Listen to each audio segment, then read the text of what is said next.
దేశవ్యాప్తంగా 45 కోట్ల మంది కార్మికులు రైతాంగ హక్కుల కోసం దేశవ్యాప్తంగా ఫిబ్రవరి 12వ తేదీన తలపెట్టిన సార్వత్రిక సమ్మెను జయప్రదం చేయాలని కోరుతూ కేంద్ర కార్మిక సంఘాలు జిల్లా ఇన్ఛార్జ్ కలెక్టర్ అపూర్వ భరత్కి జిల్లా ఉప కార్మిక శాఖ commissioner RTC Kakinada depot manager మనోహర్లకు సమ్మె నోటీసులు అందజేశారు. ప్రధాన డిమాండ్లపై ఫిబ్రవరి 12వ తేదీన దేశవ్యాప్త సమ్మె చేయాలని 11 కేంద్ర కార్మిక సంఘాలు, సంయుక్త కిసాన్ మోర్చా, 500 రైతు సంఘాలు, వ్యవసాయ కార్మిక సంఘాలు ఉమ్మడిగా నిర్ణయించామని తెలిపారు.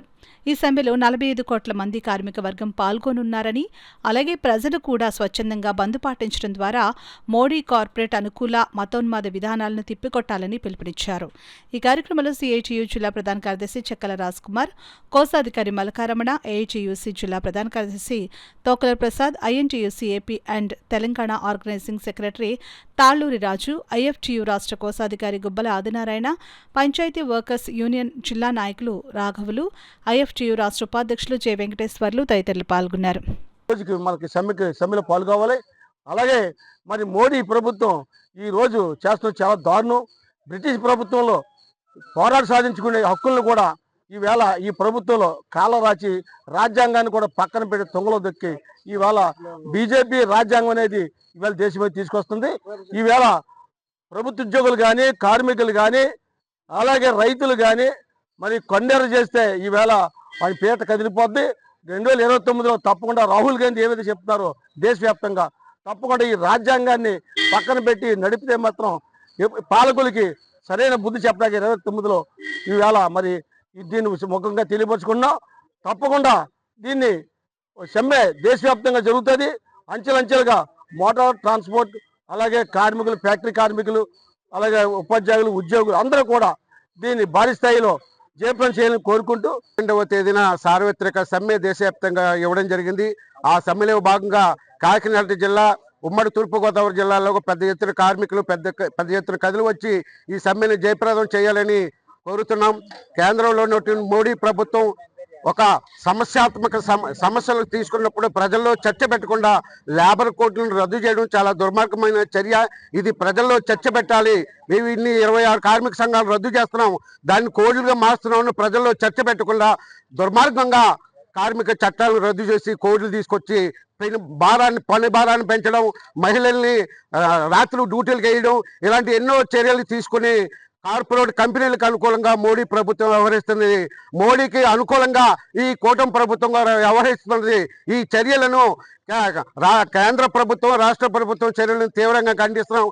12వ తేదీన జరగబోయే సమ్మెను జయప్రదం కావడానికి కార్మిక లోకం పెద్ద ఎత్తున కథలు రావాలని డిమాండ్ చేస్తారు. కనీస వేతనాలు అమలు చేయాలని చెప్పేసి జరుగుతున్న సమ్మె. ఈ సమ్మెలో ప్రతి ఒక్క కార్మికుడు, ఉద్యోగులు, ఉపాధ్యాయులు అందరూ కూడా పాల్గొనాలని చెప్పేసి పిలుపునిస్తా ఉన్నాం. ఇవాళ ఉద్యోగ భద్రత లేదు, కనీస వేతనాలు అమలు లేదు, నిరుద్యోగులకు ఉద్యోగ అవకాశాలు లేవు, అన్ని కూడా నిరంకుశ పాలన జరుగుతూ ఉంది. ఇప్పటికే విద్యుత్ మీటర్ రీడర్స్ 4000 మందిని ఇంటికి పంపే ప్రయత్నం ప్రభుత్వం చేస్తా ఉంది. వాళ్ళకి ఉద్యోగ భద్రత కల్పించాలి. స్మార్ట్ మీటర్లు తీసుకురావడం వల్ల వాళ్ళ ఉపాధి కోల్పోయే పరిస్థితి కనబడతా ఉంది. వాళ్ళ ఉద్యోగ భద్రత పెంచాలి. వాళ్ళకి ఉద్యోగ భద్రతతో పాటుగా కనీస వేతనాలు అమలు చేయాలని చెప్పేసి కోరుతా ఉన్నాం. అలాగే 60 సంవత్సరాలు నిండిన ఆప్కాస్ వర్కర్ని ఇంటికి పంపుతా ఉన్నారు.